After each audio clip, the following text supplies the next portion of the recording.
পাইছে ক'ৰবাত 3টা পাইছে তেনেকৈ বুটলিছে তেনেকৈ বুটলি হেমকোষৰ তেখেতে দ্বাদশ সংস্কৰণটো সম্পূৰ্ণ কৰিছে তাৰ পিছত আমাৰ হাতত দায়িত্ব আহি পৰাৰ পিছত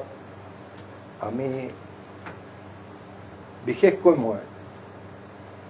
যথেষ্ট চিন্তিত হৈ পৰিছিলোঁ যে কেনেকৈ হেমকোষৰ আগুৱাই লৈ যাব পাৰে সেই সময়তে মোৰ বিভিন্ন বন্ধু বান্ধৱ মোৰ শুভাকাংক্ষীসকলৰ উপদেশ মতে দাদাৰ লগত কথা পাতিলোঁ দাদাৰ লগত কথা পাতি তাৰপিছত আমাৰ ডক্টৰ মালিনী বাইদেউ গোস্বামী বাইদেউক লগত ল'লোঁ উপেন্দ্ৰ বাহা কাছাম ডাঙৰীয়াক লগত ল'লোঁ হেমকোষৰ 15তম সংস্কৰণৰ কামখিনি আমি সম্পূৰ্ণ কৰিলোঁ আৰু এই সংস্কৰণত প্ৰায় বাইদেউ 3800 শব্দ সোমাইছে নতুন শব্দ সোমাই এই সংস্কৰণৰ কামখিনি আমি সম্পূৰ্ণ কৰিলোঁ কিন্তু আজি এই সময়ত যি সময়ত অসমত বঙালী ভাষাই গ্ৰাস কৰি পেলাইছে সেই সময়ত এই বঙালী ভাষাৰ পৰা অসমীয়া ভাষাটোক উদ্ধাৰ কৰি আনি আকৌ প্ৰচলন কৰি অসমীয়া ভাষাটোক জীয়াই ৰাখিবৰ কাৰণে বা তাৰ ভাষাটোৰ কাৰণে তেওঁ ব্যাকৰণ বা অভিধান প্ৰণয়ন কৰি এই গোটেই ভাষাটোক আমাক জীয়াই থৈ গ'ল আজি কিন্তু সেই হেমচন্দ্ৰ বৰুৱাৰ জন্মদিনে হওক বা মৃত্যুৰ দিনে হওক পৰিয়ালটোৰ বাহিৰে চৰকাৰৰ ফালৰ পৰা বা কোনো ফালৰ পৰা তেনেকুৱা কোনো ধৰণৰ তাৰমানে আজিলৈকে মই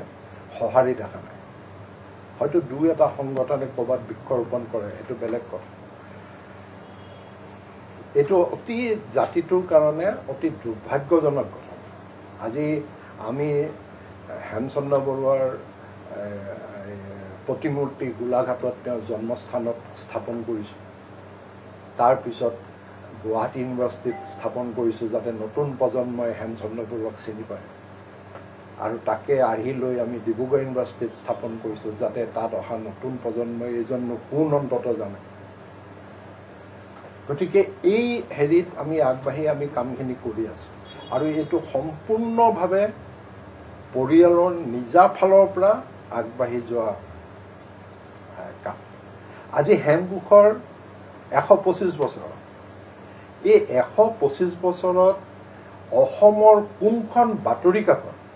কোনখন আলোচনী এটা শব্দ ওলাইছে মোক আজি হাতখৰি আমাৰ নিজৰ অনুষ্ঠান হেমকোষৰ পৰিয়ালৰ অনুষ্ঠান গতিকে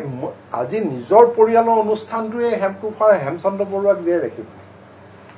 তাৰমানে আমাৰ অসমীয়া জাতিৰ আৰু কাৰো কোনো দায়িত্ব নাই তাৰমানে এইটো অতি দুৰ্ভাগ্যজনক ঘটনা আৰু সেইবাবেই কিন্তু আমিও পৰিয়ালৰ আমাৰ যিহেতু সেইটো পৰিয়ালত আমি জন্মগ্ৰহণ কৰিলোঁ জন্মসূত্ৰে আমি এই দায়িত্ব আমি পাইছোঁ বা দিছে বা আমি দায়িত্ব বহন কৰিব লগা হৈছে আৰু বহন কৰি যাম আৰু সেইবাবেই আমি সংস্কৰণৰ কাম আমি যদিও কৰিলোঁ 15তম সংস্কৰণৰ কাম আমি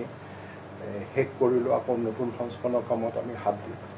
তাৰ মাজতে আমি ব্ৰেইলো কৰিলোঁ আৰু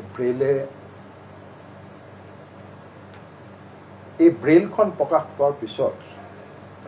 যেতিয়া গোটেই এখন গিনিজ বুক অফ ৱৰ্ল্ড ৰেকৰ্ডে যেতিয়া স্বীকৃতি প্ৰদান কৰিলে মই অসমৰ ইমূৰৰ পৰা সিমূৰলৈ অসমৰ ৰাইজে মোক নিমন্ত্ৰণ কৰি সম্বোধনা জনাই আৰু বিভিন্ন অসমৰ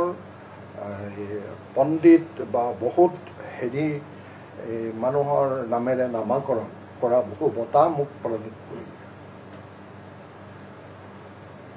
ৰাইজৰ মাজত সেই ঢৌটো আহিলে স্বীকৃতি পালোঁ মৰম পালোঁ আশীৰ্বাদ পালোঁ ৰাইজে কিন্তু চৰকাৰৰ ফালৰ পৰা এটা শব্দ নাহিল যে এই কামটো খুব ভাল হৈছে।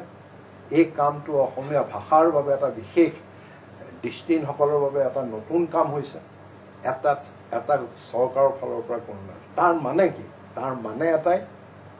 যে এই গোটেই কামটোৰ লগত জড়িত স্বাধীন প্ৰতিদিন গোষ্ঠী। গতিকে স্বাধীন প্ৰতিদিন গোষ্ঠীক চৰকাৰে কেতিয়াও ৰিকগনিশ্যন নিদিয়ে আৰু সেইটো কাৰণে আজিলৈকে লগত হেমকোষখনো সোমাই গৈছে।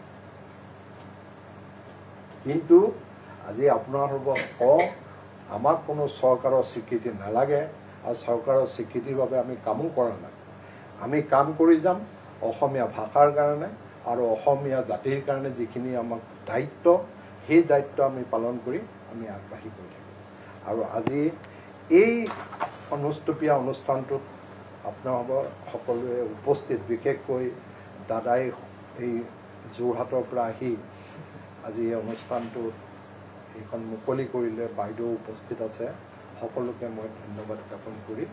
মোৰ পৰিয়ালৰ ফালৰ পৰা সকলোকে কৃতজ্ঞতা জ্ঞাপন কৰিছোঁ।